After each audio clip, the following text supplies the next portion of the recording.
Yang dimana kalau kita tarik juga dari pakai Fibonacci dari top ke bawah dengan Fibo, maka kita bisa lihat bahwa kita tuh ada potensial even retracement pullback itu ke 100.000. Itu market BTC dari 120 turun ke 100.000 tuh. Nah itu aku short lumayan, in total mungkin ya ada dapat jutaan dolar tahu gitu. Dari short itu atau maksudnya total di tahun 2025? Itu satu short position dong. Tadi kan lu bilang lu boleh beli selama itu gak hit 60 gitu kan? Yes, gak boleh jebol 60.000. Banyak orang bilang kan kayak, oh ini bakal ke 40.000, 50.000. Kalau kesana tuh justru kita jebol patah tren loh. Ketika market udah patah tren, itu lu gak bisa expect kayak, ya mungkin 40.000 oke. Mungkin bisa ke bawah lagi gitu loh. Hari ini kita ngobrol lagi sama Bro Kejo. Udah lama nih gue terakhir ketemu dia itu waktu birthday dia. Oh ya. Kapan dah itu ya? Di Januari gue 27. Gue screenshot ya ininya screen share foto-fotonya. Ada siapa aja tuh? Ada rame loh. Ini nih gue screenshot. Wih ada Ibnu ini kalau gak salah ya? Ya Ibnu, GR, Andi, siapa lagi yang gue kenal, Jejo. Ini udah kayak apa ya? Kayak perkumpulan teman-teman loh di sini. Influencer semua lah gitu. Iya makanya. Tapi lu kenal mereka tuh dari mana? Kayak misalnya kayak dari Sam Chris. Lu kenal dari mana? Samuel Chris tuh ya pernah podcast. Terus kedua karena waktu aku viral ada kolaborasi, dia inilah interview lah gitu kan. Nah habis itu ya pas dari podcast sih sebenarnya. Terus dia juga member. Oh dia member juga. Iya dia member juga. Setelah itu dia join member. Oh kalau misalnya kayak Ibnu gitu? Ibnu dia itu waktu itu dia masih cicil Astar tuh. Cicil Astar? Start dari dia cicil Astar. Lu bikin cicil Astar emangnya? Enggak dianya. Oh bukan dari lu? Bukan. Oke. Dia cicil Astar terus dia chat gue pengen inilah kayak insight gitu sih. Butuh insight. Oh. Temu. Tapi kan style pasti beda dong. Kalau misalnya yang satu yang nyicil, kalau misalnya kan trader kayak gitu kan. Ya tapi abis itu dia belajar trading juga sih akhirnya. Ya dia juga abis itu join ke Kejo juga. Oh gitu.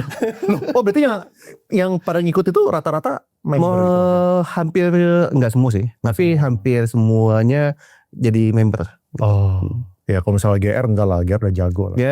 GR teman dari pas ketemu di Surabaya sih. Ketemu Surabaya. Ngopi bareng. Terus waktu itu ya aku kasih lihat juga portofolioku terbuka gitu sih. Ke dia. Terus dia kayak wah hebat gitu. Kayak gitu sih. Terus ya. Gue lihat juga tuh. Dia punya testimoni. Ya emang makanya ya. Menurut gue ya seeing is believing lah gitu ya kayak ya soalnya gue mengerti lah kalau misalnya orang tuh masa sih kayak gitu ya. Betul. Bahkan dari sebelumnya juga banyak kok yang masih bilang nggak mungkin gitu kan. Iya. Kayaknya keluarga lu pun juga mungkin ngomongnya hal yang sama gitu. Maksudnya kalau misalnya mereka ngeliat ya kayaknya anak gue untuk jadi pas awal-awal semuanya kayak nggak percaya. Sampai mungkin setelah banyak yang aku berikan ke mereka dan memang kita liburan juga. Tahun ini kan aku full liburan sama keluarga juga. Kayak hampir tiap bulan tuh ke luar negeri. Terakhir dari mana nih? Jepang, habis itu Malaysia, juga Thailand gitu sih. Tahun ini? Tahun ini doang.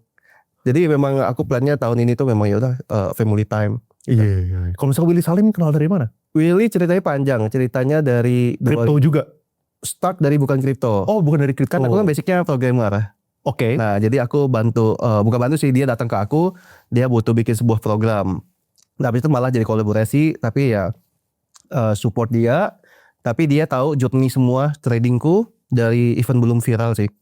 Jadi kayaknya menurut aku ya, Willy Salim tuh yang paling tahu Kejo bagaimana susah payahnya ditempa dari event belum terkenal dan viral dan belum sampai cuannya sebesar inilah ya kurang lebih seperti itu. Berarti dia kenal Kejo 1.0.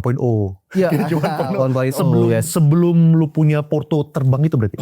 Sebelum viral. Bahkan dia tahu pas momen gimana pas aku lagi cut loss dan lain-lain ya kita ngobrol-ngopi kayak ya dia tahu lah semuanya lah. Dia kaget gak sih tiba-tiba? Oh dia very support. Aku senangnya sama dia tuh dia benar-benar kayak support banget dari sisi ketika aku ya mungkin lagi mental breakdown waktu itu, terus juga sampai proses-prosesnya itu dia selalu ada. Bahkan nanti abis podcast ini aku mau ketemu sama dia mau ya. Oh hari ini? Hari ini juga. Oh oke.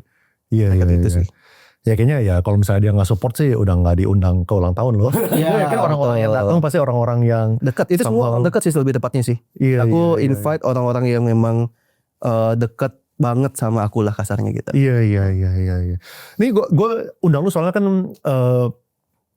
awalnya gue kira the best plan kalau misalnya dunia itu mengikuti keinginan manusia AI gue gitu maksudnya. Itu adalah gue bisa exit di saham di pucuk. Oke. Abis itu gue balik lagi ke kripto waktu kripto itu crash gitu. Itu kayaknya harapan Teorinya semua kayak orang gitu, gitu ya. teorinya. Yes. Namun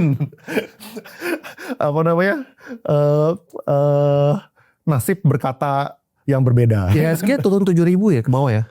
6.000. Iya udah 6.000. Kepala 6 bro sekarang. Kemarin padahal udah hampir 10.000 sih. Iya. Kemarin gue lihat ya kayak BTC IDR. Berapa ya BTC IDR? Something in the order of YTD itu year to date minus 12%. Ini kalau misalnya kita ngomong IDR ya. Yes. Kalau misalnya kita ngomong IDR. Soalnya kan gue bandingin sama IHSG. Betul. IHSG tuh minus 19% bro. 18-19%. Jadi IHSG loh belum apalagi ini ya saham-sahamnya ya. Ya kalau misalnya saham yang underperform ya lebih hancur lagi. Ya. BBCA tuh gue lihat tuh. Nah itu BBC gimana ini? Ya kan ada kalau misalnya di saham ya mungkin lu kan juga udah fokus banget di kripto kan. Tapi intinya kalau misalnya di saham itu kita ada beberapa kubu lah. Ada kubu yang fundamental percaya di banking banget gitu. Ada kubu yang fundamental yang emang cari yang sahamnya itu murah, yang segala macam. Ada kubu yang saham kunglu, harga mahal terserah, yang penting harga naik gitu misalnya. Nah cuman ya ternyata underperform dibanding kripto. Makanya gue percaya kan terakhir pun juga di bulan Januari atau Februari gitu gue juga ngobrol sama Oscar di situ gitu. Soalnya gue rasa jangan sampai kita itu tuh ngelupain kufu-kufu yang lain lah. Kita selalu harus beradaptasi dan kita pengen belajar what's out there supaya kita juga punya kesempatan masuk gitu kalau misalnya ada momen is right menurut teman-teman masing-masing gitu ya, dan itu sesuai dengan riset appetite kalian. Tapi pandangan lu ya sekarang enlighten us deh buat teman-teman yang kan kemarin kayaknya kripto itu kan udah duluan crash dari bulan Oktober tahun lalu. Betul. Jadi waktu bulan Januari Februari itu orang-orang udah relatively kehilangan inilah, aduh gimana nih, kehilangan semangat gitu. Sedangkan kalau misalnya saham saat bulan Oktober sampai Januari masih euforianya gitu, masih naik gitu. Sekarang market crypto gimana? Sejak semua berawal dari 10 Oktober sih bro. 10 Gara-gara si Trump bilang, oh gue pasang tarif lagi gitu kan ke China ya gitu. Jadi tiba-tiba market crash, bahkan beberapa altcoin turun sampai 90%. Tapi waktu itu justru momen dimana aku kan sempat bahas kan berkali-kali di podcast ini dan semua podcast bahwa topnya Kajo itu di 120.000. Nah makanya waktu itu aku cari short position gitu kan. Nah terjadilah 10 Oktober pas momen itu aku cuan malah. Itu market BTC dari 120 turun ke 100.000 tuh. Nah itu aku short lumayan. In total mungkin ya ada dapat jutaan dolar tahu gitu. Oh gitu. Dari short itu atau maksudnya total di tahun 2025? Pas yang 2025 itu satu short position dong. Jadi kayak Ethereum aku udah sempat share di di Instagramku. Jadi Ethereum aja cuannya 600.000 dolar gitu. Nah cuman berlanjut ternyata turunnya. Dan itu aku masih open tuh. Sampai BTC di area 80.000. Oh lu dari terang aja gitu. Itu ya, karena kan aku punya sistem yang aku bilang bahwa aku pakai stop loss plus untuk ya biarkan dia terbang atau jatuh sejauh-jauhnya, aku cuma maintain SL plus aja. Kayak gitu sih. Jadi di situ sebenarnya momen profit terbesar aku sepanjang aku long atau sepanjang aku ya bullish market lah gitu ya. Cuman ada momen akhirnya aku juga nggak enak gitu kan. Maksudnya ketika cuan di saat orang-orang pada banyak yang nggak cuan gitu kan. Nah akhirnya di situ aku mulai stop lah juga, salah satunya share tentang cuan profitnya.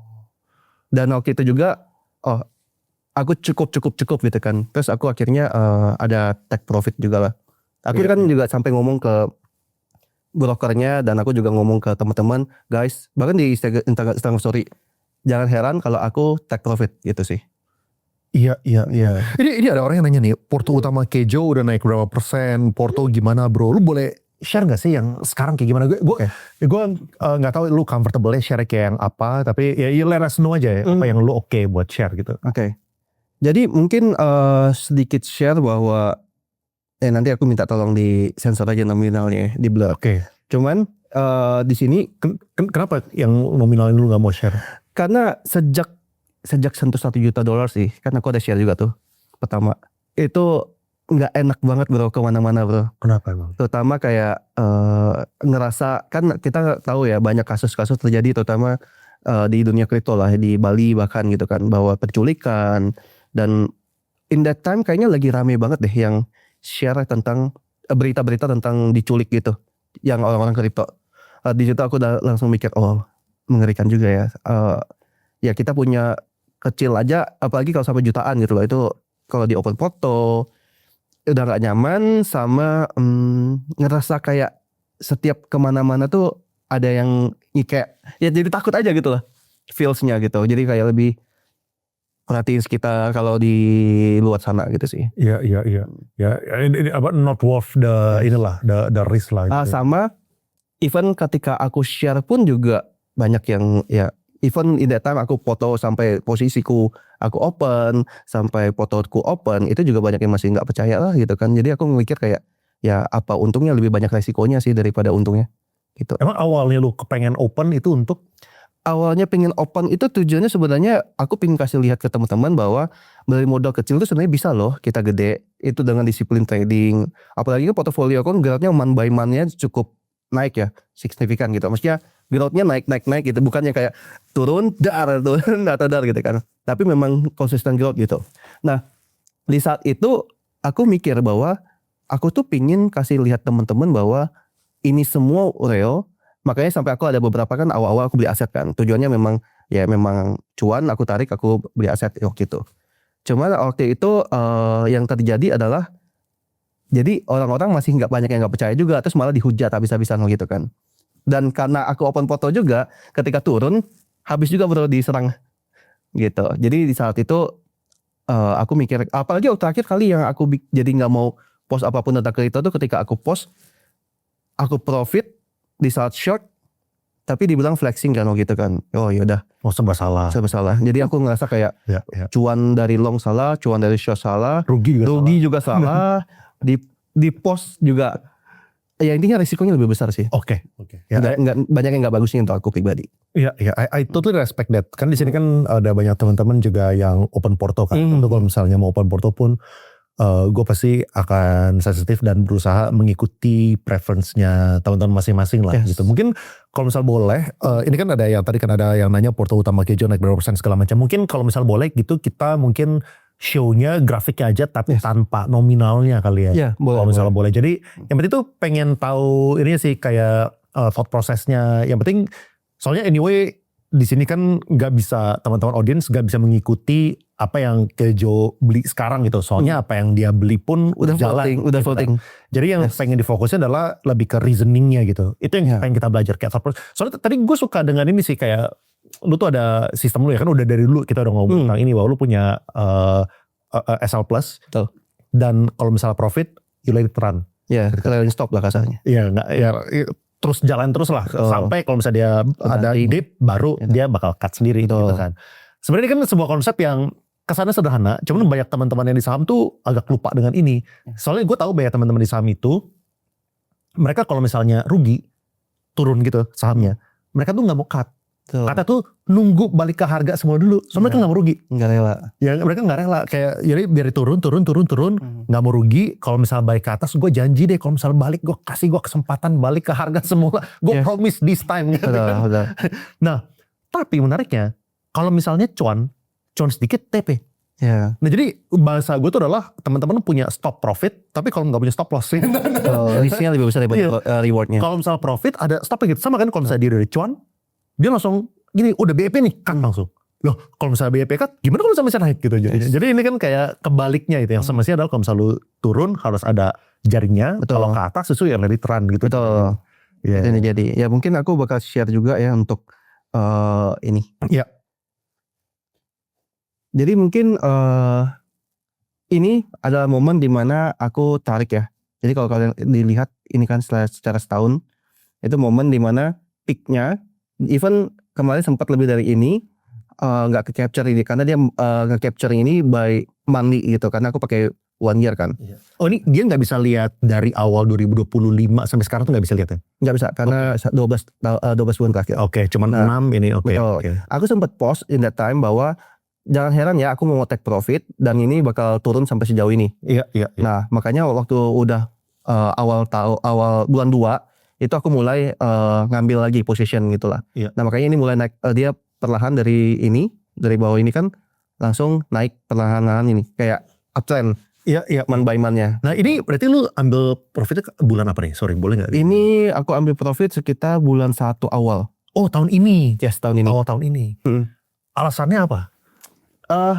Pertama aku ngerasa akun ini kan akun yang second sebenarnya. Yang aku pernah bilang dari awal. Nah aku ngerasa bahwa ini tuh udah too much banget profitnya. Yang dimana untuk second account gitu. Terus aku ngerasa kayak aku pingin bagi-bagikan ke beberapa wallet. Pertama aku bagi-bagi beberapa wallet sama aku masukin spot lagi gitu. Jadi memang sebenarnya aku punya rules dalam porsi 70% tuh harus spot, 30%-nya features. Oh ini lu pindahin ke spot berarti? Kebanyakan aku masukin spot. Karena ketika nominal besar gini, spot itu lebih better ketika kamu punya balance-nya lebih besar. Gitu. Tapi kalau nominal kecil ya features oke. Kan kita ada leverage-nya. Gitu kan. Nah jadi poinnya adalah aku ngerasa bahwa ini posisinya udah jomplang nih, gitu kan. Aku jomplang dalam arti itu, jomplang itu aku ngerasa kayak ini nominalnya udah terlalu over banget dari even porsi di balance di Binance aku, secara features dan spotnya. Jadi aku mesti susun lagi, ini bakal taruh kemana gitu sih. Terus kalau misalnya kayak gitu, lu punya persentase porto tuh sekarang kayak gimana sih? Berarti kan lo ada yang lo pakai futures, lo pakai spot, ada yang lo hold cash gitu misalnya. Betul. Nah itu berapa persen? Kalau aku khusus untuk spot sendiri, mungkin aku bisa bilang bahwa spot sendiri itu aku punya beberapa kripto ya. Salah satunya Bitcoin dan Ethereum lah.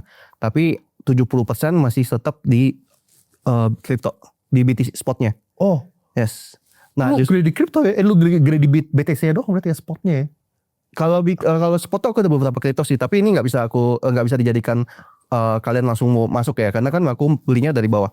Itu pertama BTC, Ethereum, aku ambil Solana sama Hype, gitu sih. Secara ranking yang paling gede, paling ranking masih BTC. Abis itu BTC aku Ethereum, abis Ethereum aku Solana, Hype tuh aku TP lebih tepatnya. Kenapa dikecil? Karena aku TP. Karena kemarin tuh aku sempat call di $20. Aku juga ada share di Instagram story gitu. Aku call di $20 and then udah 38 itu aku sempat suruh take profit dulu gitu sih. Oh. Jadi makanya ada perubahan lah dari struktur. Ya. Apakah lo pikir Hype bakal turun? Gue sebenarnya pikir Hype, cuman udah keburu naik. Karena profitnya udah 100% aja dari yang dimasukin. Iya. Jadi lebih tepatnya coba lihat, karena banyak alts itu yang lain ternyata belum seterbang itu. Bener. Tapi Hype outperform. Yes. Itu gak bisa dipungkiri. Nah makanya aku mikir, ini Solana belum terbang nih gitu kan. Ini Ethereum belum terbang nih. Waktu itu si Hype terbang, Ethereumnya turun 1.800, 1.900 gitu kan. Jadi aku mikir, ya udah dipindahin aja ke yang memang belum perform. Tinggal tunggu perform, nanti kita panen lagi. Itu konsepnya gitu. Lu kalau misalnya kayak gitu tuh lu buy and hold gitu kan? Swingnya kan berapa lama? Aku biasanya trading tuh gini loh. Aku lihat cari higher low-nya gitu. Oh, yang hold pun lu, yang spot pun lu bukannya beli untuk kayak buy and hold? Aku bakal gitu. Makanya aku bilang aku punya time frame memang. Oke, time frame-nya mungkin 3 tahun gak kepake misalnya.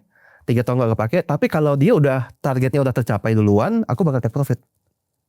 Jadi harus ada target. Jangan sampai pas tahun terakhirnya malah turun 50%, kan lucu kan? Itu yang terjadi banyak orang-orang pikir kayak, oh gue bakal hold sampai 2030. Tapi lu harus tetap taruh kapan lu mau exitnya itu kalau dia udah sampai harga berapa. Tapi lu ini gak sih misalnya kayak gimana cara menentukan TP-HP itu 38 misalnya. Contoh gini ya misalnya 38. Orang kan ada yang misalnya TP 38. Ada orang yang misalnya regret gitu. Kalau misalnya ke 50 gimana gitu. Nanti kan gue jadi miss gitu. Nah kalau aku pertama aku kan memang bisa nyari kripto sendiri ya. Jadi gak takut kalau kehilangan barang. Contohnya kayak orang-orang kan banyak ngambil hype even dari airdrop. Nah aku anggap ya itu bukan rezekiku lah. Even termasuk Astar, termasuk Trump. Tapi aku bakal ngelihat dari sisi pertama marketnya ini masih upside-nya masih bagus nggak? Sedangkan kan HYPE ATH-nya berapa? 50-an ya, something. Itu aku ngerasa kayak ini udah 40 ke 50 ATH-nya udah bentar lagi nih. Kalau dia ke 100, berarti kan 50 ke 100 kan berarti kan 2 kali doang. Berarti ya market capitalnya kan udah gede tuh. Aku mikir, profitnya, maksudnya rewardnya nggak sebanding dengan resiko, dan lebih menarik yang resikonya kecil. Kayak kemarin aku sempat masukin Doge juga, terus masukin Solana gitu kan. Solana aku ngelihat resikonya udah lebih kecil, belum naik jauh. Kalau dia balik ke $100 ke 150 aja udah bersyukur. ATH-nya hampir 300 gitu kan. Jadi aku melihat upside-nya gitu. Nah, untuk aku menentukan higher-nya di mana, biasanya aku buy technical. Jadi pakai Fibonacci gitu-gitu sih. Atau lihat previous resistance-nya di mana gitu. Berarti sekarang 70% spot. 70% selalu spot aku. 30%-nya Features. cash-nya? Cash aku nggak banyak sih sebenarnya. aku cashnya secara karena gini kok, pas BTC ke 60.000 kemarin, aku lebih cenderung masukin lagi kebanyakan sebenarnya. Tapi kebanyakannya di spotnya, cenderungnya begitu. Nggak kena rupiah drawdown ya. Ya, nah itu makanya Pantesan senyum lebar. Aku sakit-sakit flu tetap senyum lebar. Makanya kemarin aku lihat anjir 17.300 murah semua ya jadinya. Ya aku belanja jadinya kayak nggak terlalu pusing. Terutama kayak contohnya kan Turbo naik tuh. Ya, Pertamax dan lain-lain gitu. Aku nggak kepikiran karena ya outperform aku aja kemarin aku share itu udah sampai 15.000 16.000 dari BTC kok portofolio di tahun 2025. Gitu. Jadi maksudnya kenaikan lu punya versus indeks gitu kan. Ya portfolio versus indeks atau BTC-nya ya BTC lah gitu. Indeksnya kripto kan BTC kan. Iya. Jadi aku ngerasa kayak aku udah ngalahin inflasi nih gitu kan. Dan aku juga USD naik, kecil lah gitu kan. Jadi gitu sih sekarang. Udah punya anchor di USD. Gitu. Dan even USDT aku pun udah kebanyakan udah masuk ke kripto lagi sih. Maksudnya altcoin, Bitcoin gitu. Karena ya balik lagi aku dari kemarin udah bahas sih bahwa potensial BTC bottom tuh di 60.000.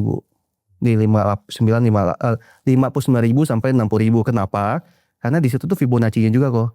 Golden ratio 0,618. Satu. Kedua, kalau kita tarik dari support trend line. Ini sih boleh gambar. Boleh. Ya, sampai share screen. Oke. Pertama tuh aku nyari ini kok.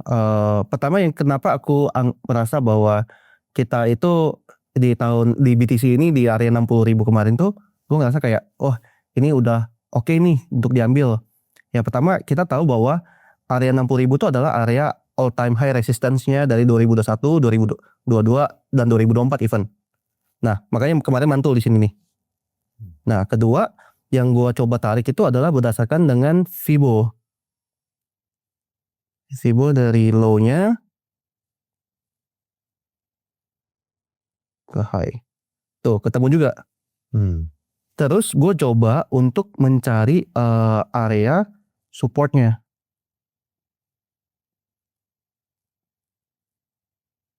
Nah, kurang lebih around area ini juga gitu loh. Kita pakai area support di sini. Nah, sama kan? Jadi ada 3 support yang bisa dijadikan potensial bahwa area ini tuh adalah area bottomnya BTC untuk higher low-nya. Kan kita bilang ini high, low, high, low, high gitu kan. Low, high, and low, high.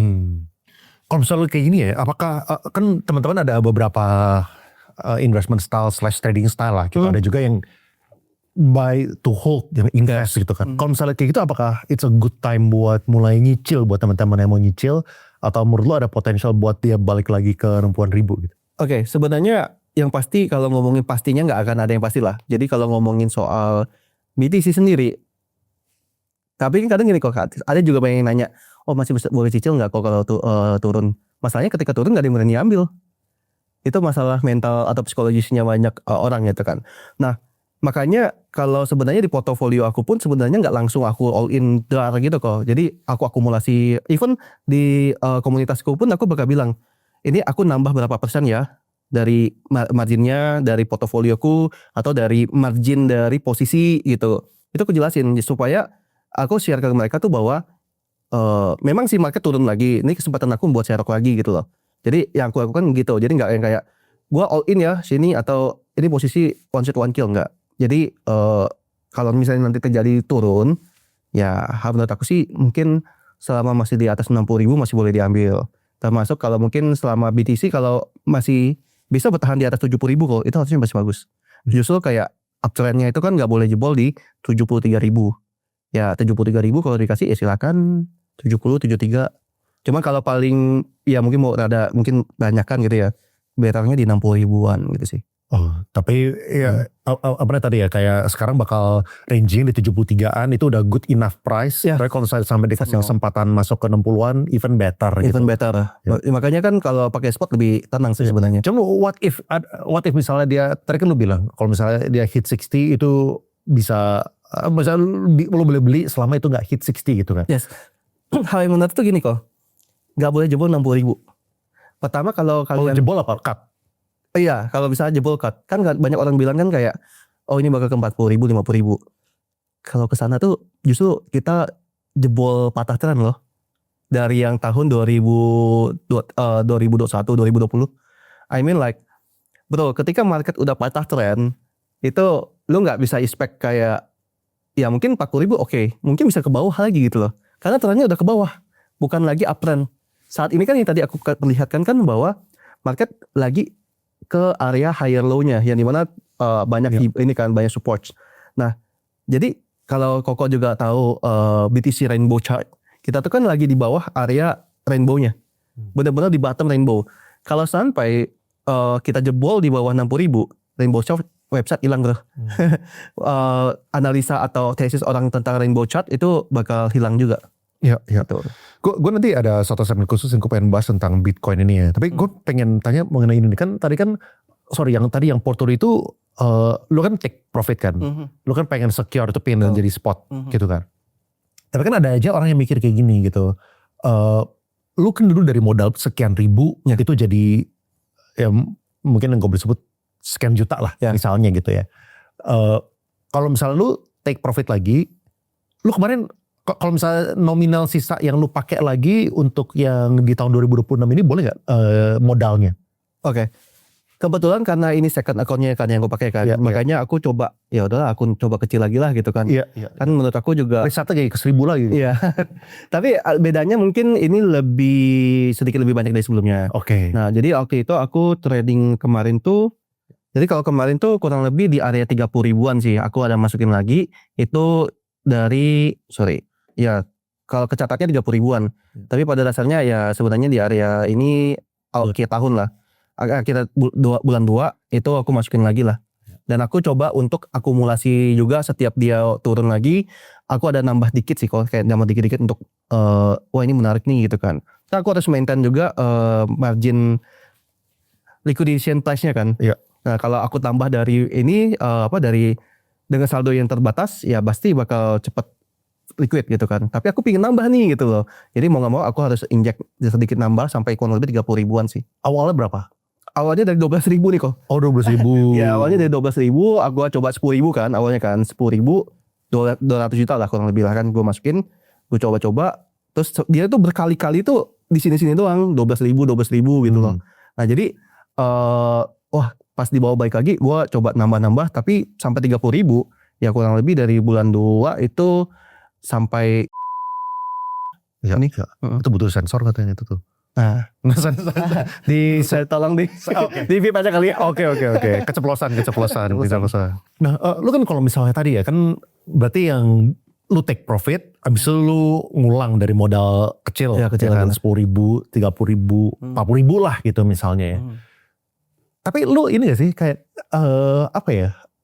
Kan kalau misal orang udah bisa trade, apalagi udah punya sebuah sistem, bisa aja lu mikir gitu. Tahun lalu gue dari 1.000 jadi sekian. Ya. Sekarang kalau misalnya gue dari 1 juta kan dari atau berapa lah gitu nominalnya. Kalau misalnya ngulang kayak kemarin kan bisa jadi 50 juta bro gitu misalnya gitu. Nah, kenapa lu gak lakukan itu gitu? Pertama mungkin ini karena second account. Oke. Jadi di first account aku tuh aku ya mainnya lebih gede. Oke. Cuman nggak kayak ini swing kan, aku mainnya di akun kecil ini kan. Terus kedua berikutnya aku tuh juga ada event di komunitas. Aku bikin satu akun itu yang $1,000 kok. Oke. $1,000 itu kemarin kita main dalam dari bulan 2 itu ya itu sampai jadi 4.000 5.000.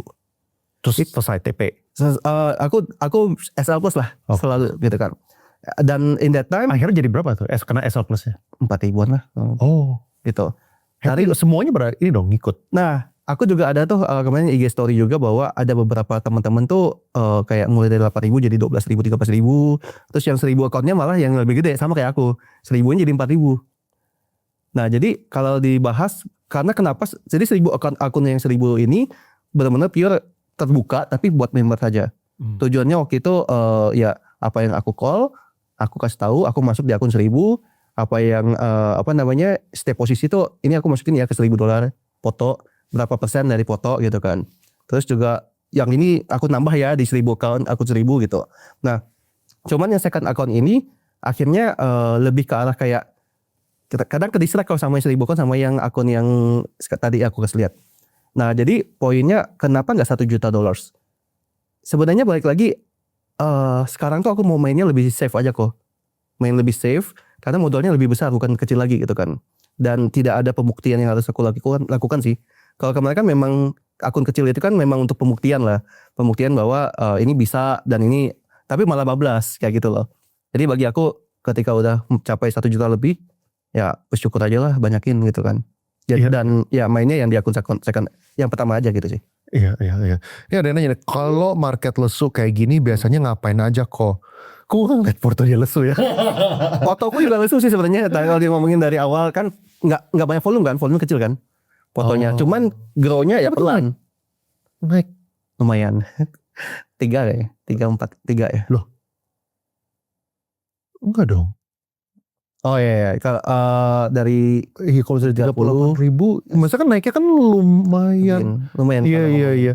Nah, sekian kali lipat gitu. Maksudnya kayak kan sedangkan kita kan lu berarti mainnya short dong kemarin belakangan. Yang ngasih lu cuannya apa? Pas yang cuan banyaknya karena short. Kalau yang pas dari 10 Oktober gitu. Cuman pas sejak bulan 2 itu udah masuknya posisi long. Jadi ngambil akumulasi. Ya, itu kan ya. Ini ada beberapa orang yang nanya ya, berarti menurut lu market lesu kayak gini?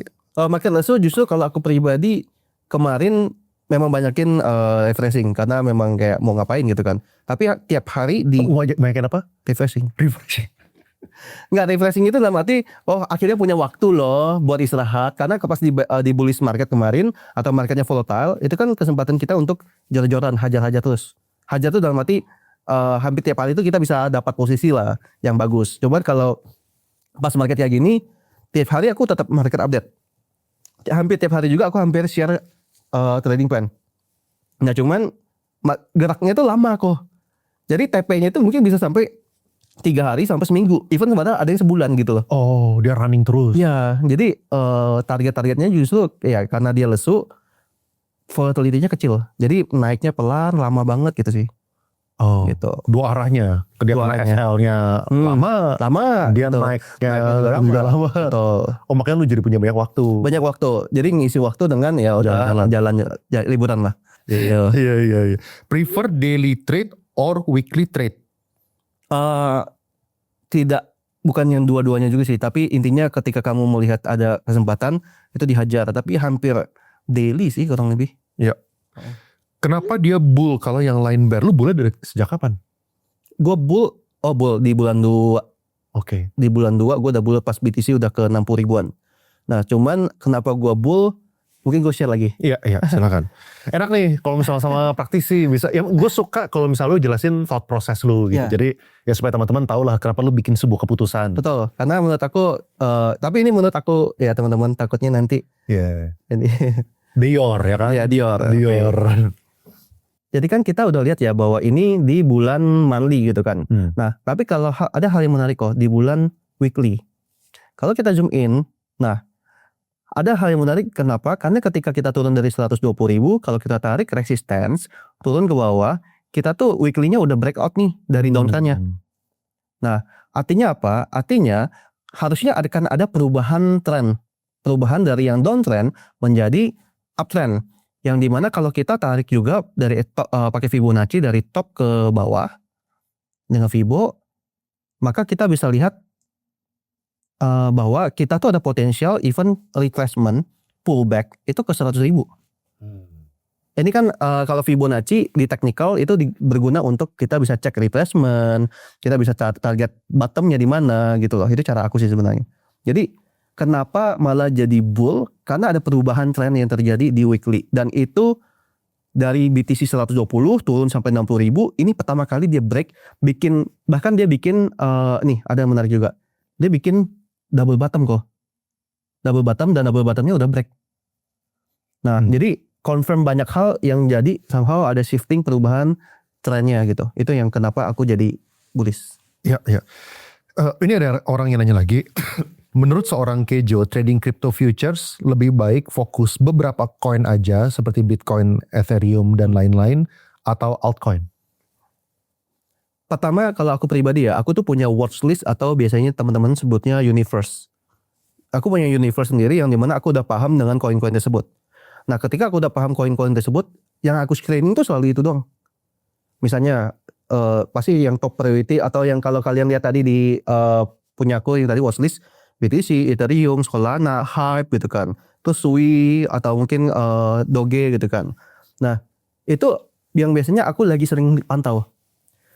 Jadi kalau ditanya better yang mana, betternya lihat dulu yang mana yang lagi memberikan technical bagus.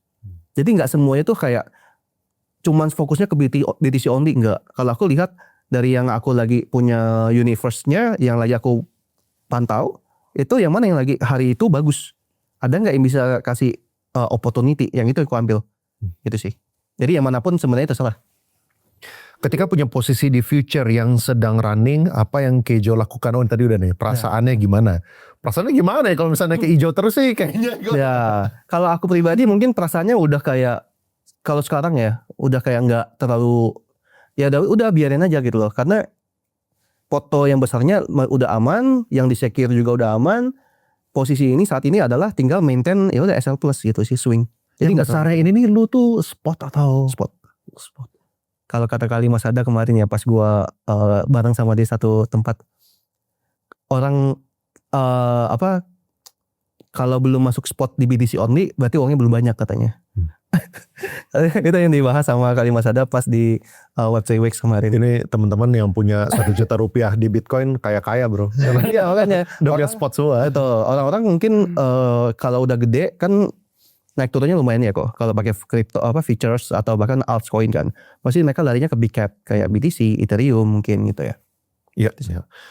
Pernah nahan grid di future, di lain momen selalu balikin ke market lalu habis karena overconfident. Tipsnya pernah nahan grid di future dan momen selalu balikin ke market. Mungkin kayak gini kali maksudnya.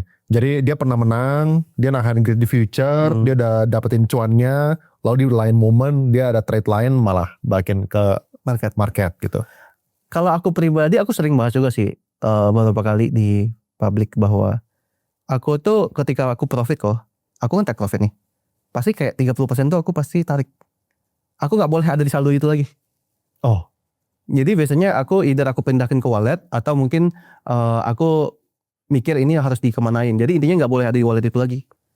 Karena kalau enggak, kan kita tetap harus bersyukur dan menikmati apa yang sudah kita kerja keras gitu loh. Jadi kayak lu udah take profit, udah cuan. Kalau udah take profit, lu harus take profit. Kalau gue biasanya 30% gue tarik. Berarti cara lu kerja yang tadi ya, kan tadi kan lu kan ngasih unjuk ada yang tahun lalu kan relatively naik. Ya, turun lu kan ambil kan duitnya kan. Waktu naik ini berarti sampai narik. Oh lu sambil narik? Sampai narik.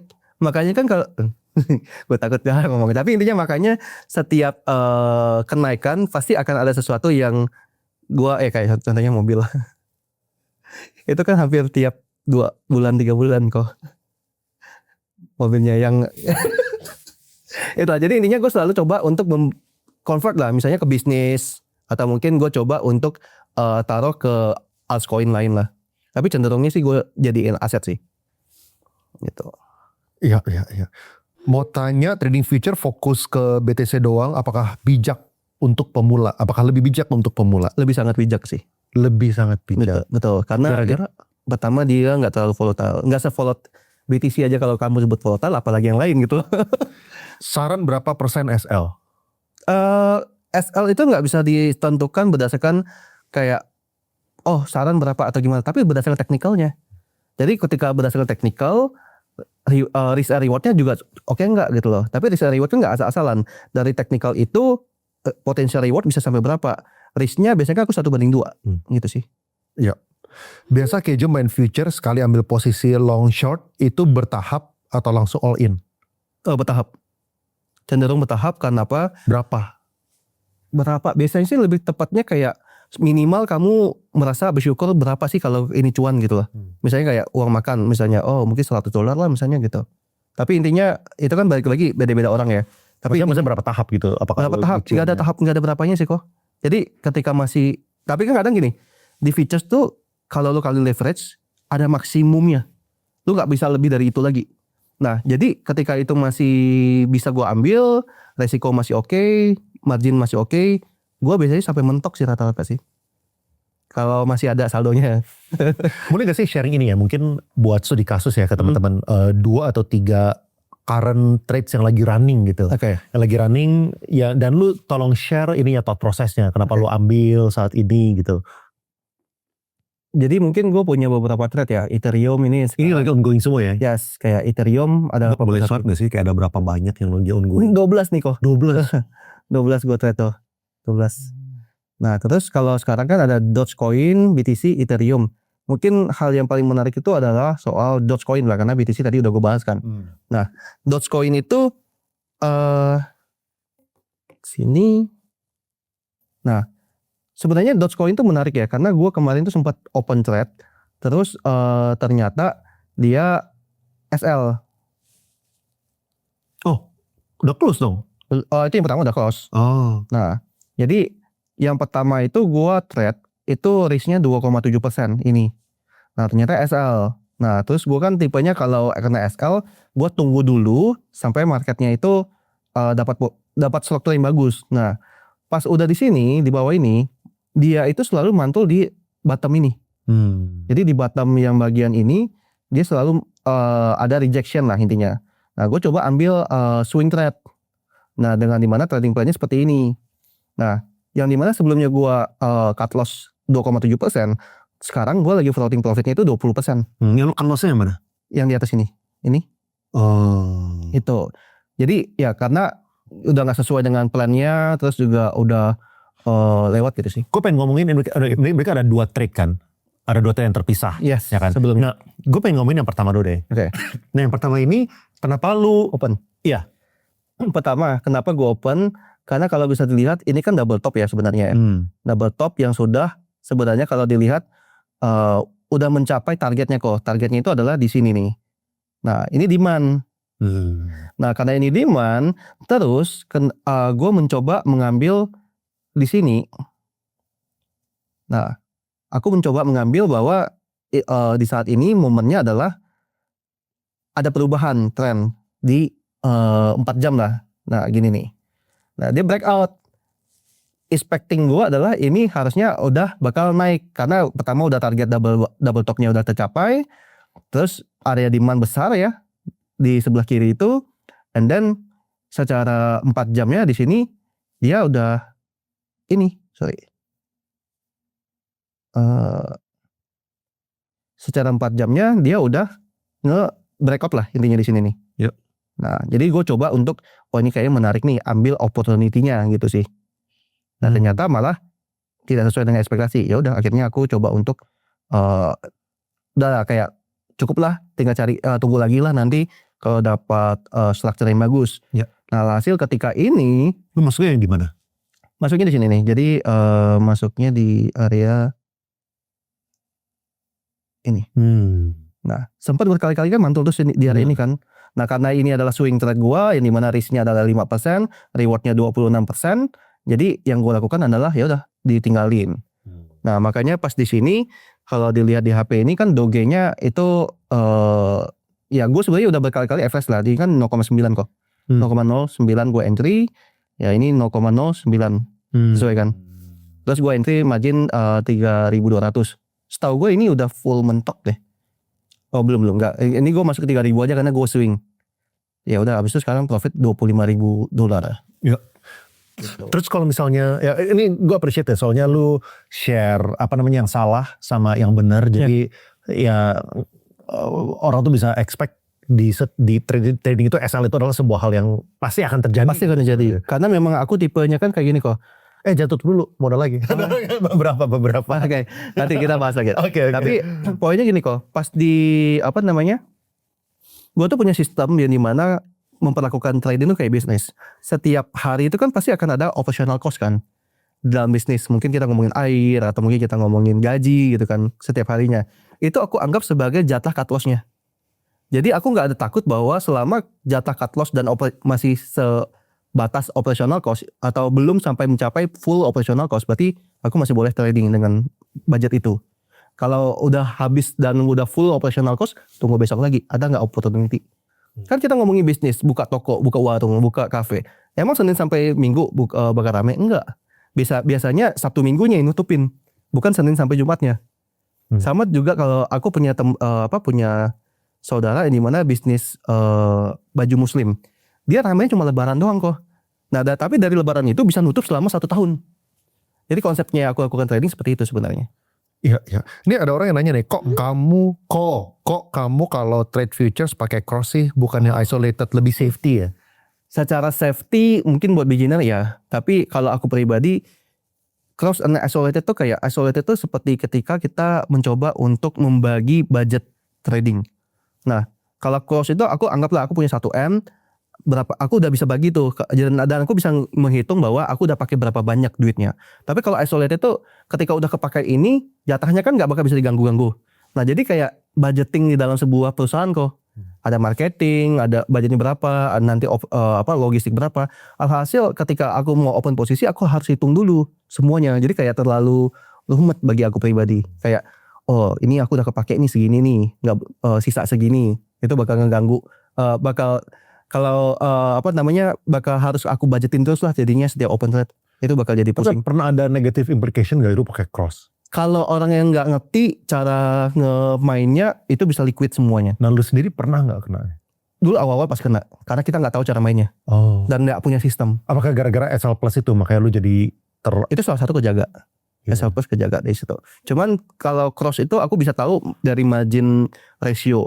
Oh kalau cuman pakai 5%, udah 5% berarti aku cuman kepake 5% dari total portofolio. Gitu. Kalau isolated nggak bisa gitu kok. Gitu. Ya, studi kasus lagi dong. Yang lain. Dua lagi kalau bisa buat teman-teman. Bagian gue minta yang edukasi gratisan. Oke, mungkin kalau dari sini Doge abis itu aku ada masuk juga di Shiba. Nah, Shiba aku pakai kali 30 kenapa? Karena mentoknya kali 30 aja cuma 2.100 kok. Jadi kadang orang mikir, kenapa rata kanan? Rata kanan pun juga mentok kok. Misalnya ada beberapa yang kali 100 tuh cuma kali 50 itu cuma bisa $1.000. Makanya aku turunin tuh leverage-nya supaya bisa masuk lebih besar. Nah, ini kan Shiba aku masuk barengan sama Doge sebenarnya. Nah, biasanya aku gini kok, ketika salah satu bagus, apalagi Doge kan termasuk yang paling bagus ya saat ini, maksudnya paling besar lah kayak BTC. Nah ini Doge ini kayak peranjing-anjingan, itu Doge yang fathernya gitu loh. Nah makanya pas aku lihat, oh ternyata ini juga bagus nih Shiba gitu kan. Dan potensial dia juga bakal ikut terbang kalau Doge-nya terbang.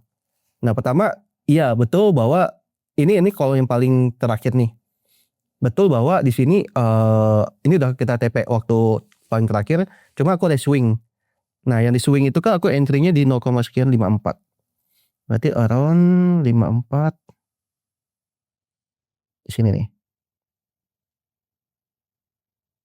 Nah, jadi kalau lihat posisi bahwa aku entry-nya di 0,00 sekian 5426. Itu di area yang aku lingkarin. Yang aku kotakin. Nah, di sinilah. Kurang lebih. Nah, 0,554 lah di sini. Nah, kenapa aku ambil di sini? Karena waktu Shiba itu hal yang menarik adalah selain aku lihat dots-nya itu mengindikasikan aku coba lihat yang anjing yang lain. Ada yang bagus nggak? Ternyata dia breakout kok dari trennya. Nah ketika dia turun terus, akhirnya dia breakout, tapi retest di area 0,54, di situ aku lihat, oh ini nice nih buat diambil, buat di trap gitu loh. Nah makanya aku juga ada call di community bahwa ini oke nih teman-teman buat di entry gitu di sini. Nah itu alasan kenapa aku swingnya aku masih pegang. Pertama karena memang trennya berubah, shifting, tapi konsolidasinya panjang. Akhirnya ya Masih running. gitu Ya, sih. ya, ini yang lu bilang tadi ngasih lu kesempatan buat refreshing ya, soalnya So, udah dari kapan itu tuh? ini 1 bulan lebih kok. Ini dari sini sampai sekarang itu konsolidasinya mungkin dari Maret sampai Mei 2 bulan. Jadi kayak marketnya di situ-situ doang, jenuh gitu loh. Akhirnya ya udah terjadilah kenapa alasannya salah satunya Shiba aku ambil posisi lah untuk long juga gitu. Ya, satu lagi bro. Satu lagi mungkin ETH kali atau ya ETH kali. ETH sebenarnya ada kurang bagus teknikalnya. Cuman aku ngambil karena nggak terbang-terbang aja. Oke. Sebenarnya ya kalau community tahu bahwa ini aku ada call juga sih kemarin kok ETH. Oh kemarin. Ya ini lagi floating kan. Kemarin. Iya ini makanya lagi floating nih. Tapi floatingnya masih kecil. Nah ini aku bilang jenuh banget. Udah berapa hari marketnya 2-3 hari tapi di situ doang. Nah ETH tuh sebenarnya aku tuh start ambil dari 1800-an. Nah cuma aku average terus kok. Kalau di community itu aku ada bilang, guys gua mau nambah ya posisi swingnya gitu kan. Nambah margin dari marginnya misalnya 5% dari margin. Jadi kalau atau 10% dari margin. Jadi kalau gue 5.000 gue nambah $500. Nah, jadi gue ambil dari sini di area ini pas dia turun ini. Kenapa? Karena kita sempat di sini jadi bottomnya kok. Yang close terus mantul. Jadi gue anggap di sini ini area kesempatan gue untuk mengambil trade-nya. Nah, seiring waktu marketnya itu berkali-kali touch ke area ini. Pertama, itu gue ambil. Kedua, ketika dia udah breakout. Nah, ini. Gue ambil. Nih. Jadi ini sebenarnya double bottomnya udah ke breakouting kok. Nah, ini double bottomnya udah ke breakout. Tapi lagi retest nih. Retestnya di sini nih. Nah, ini baru banget. Seminggu yang terakhir nih aku nambah posisi di Ethereum.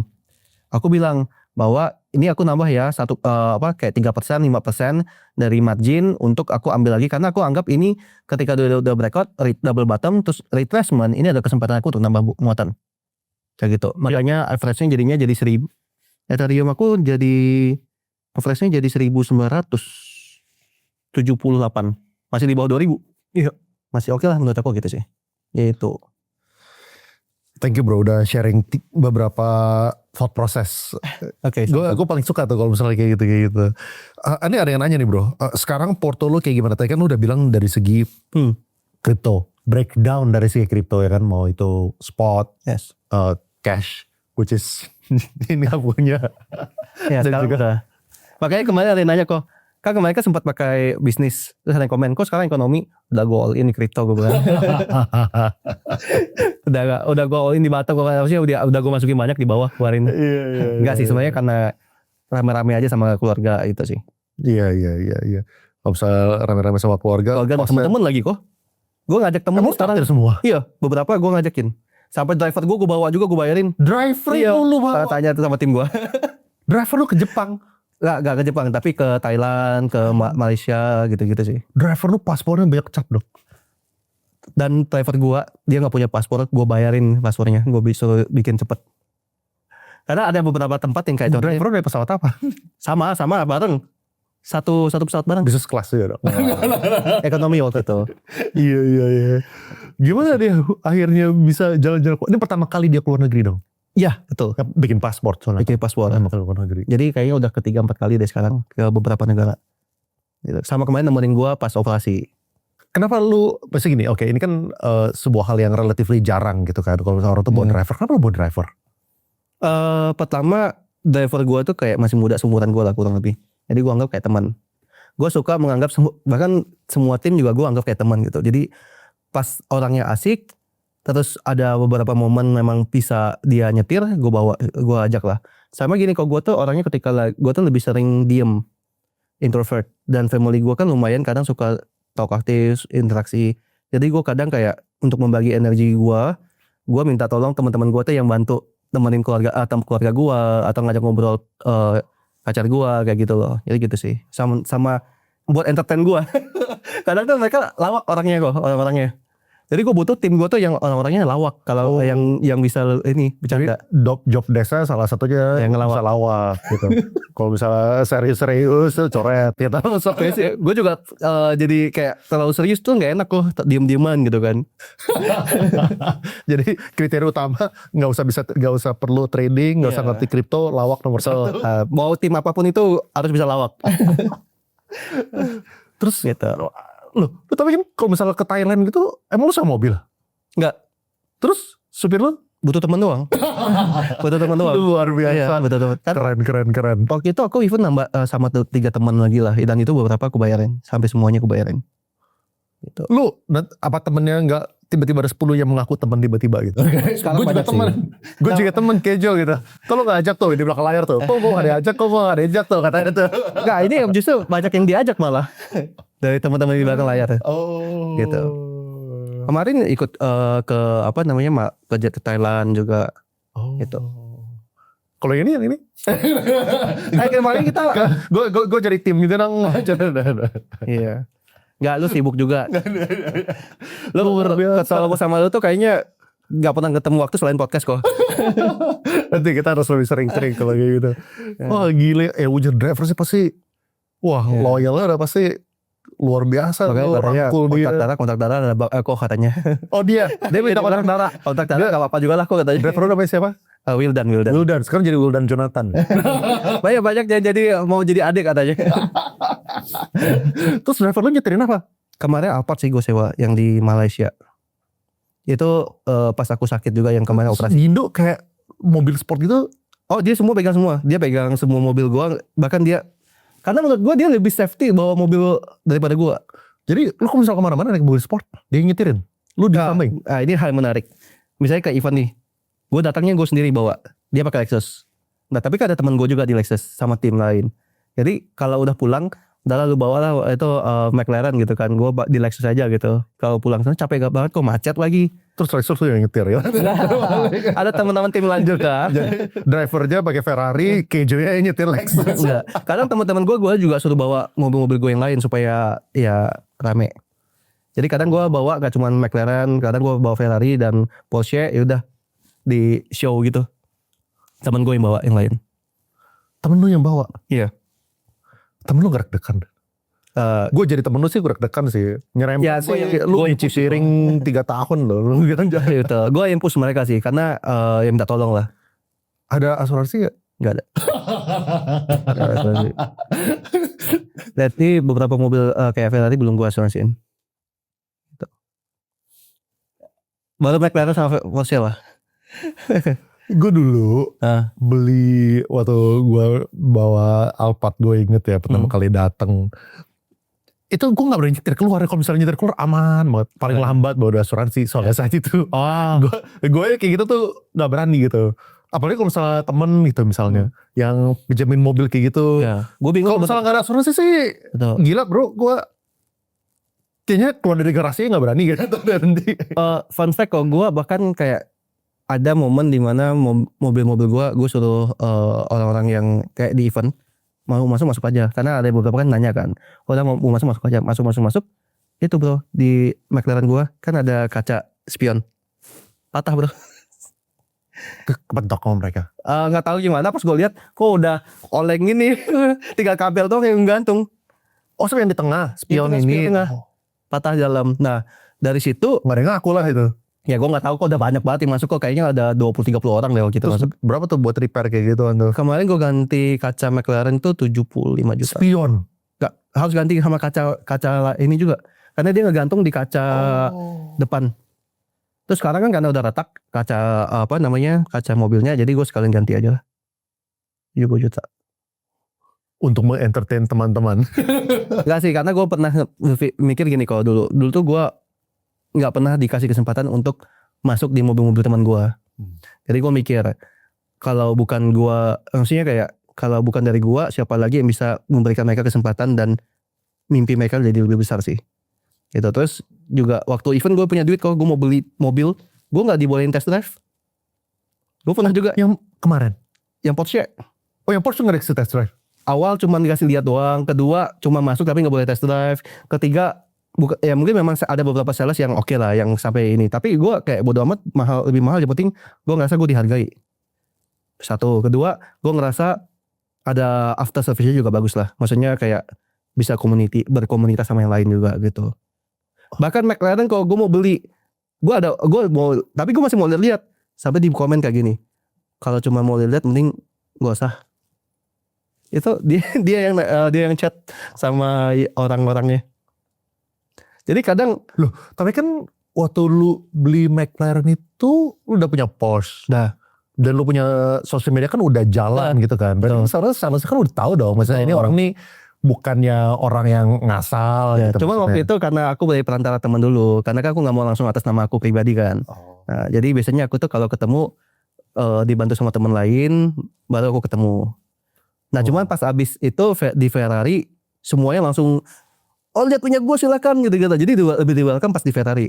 Semuanya kayak udah lihat lu punya Porsche sama Porsche McLaren sama portofolio terbukanya udah sampai 1 juta gitu. Gitu. jadi fun fact-nya itu, jangan kira punya duit juga bisa ini, kadang nggak dihargai juga kok kalau orang gini kayak kemarin. Supir lu apa nggak jantungan tuh nyetir gituan nggak punya asuransi? Enggak sih, kalau gue lebih percaya dia kayaknya bawa daripada gue, karena gue lebih Kalau nabrak, kalau nyerempet gimana? gue pernah tuh, gue diem doang di lampu merah terus diserempet, udahlah ada PPF. Tapi kalau hancur ya itu, ya berdoa aja lah semoga aman di jalan kok.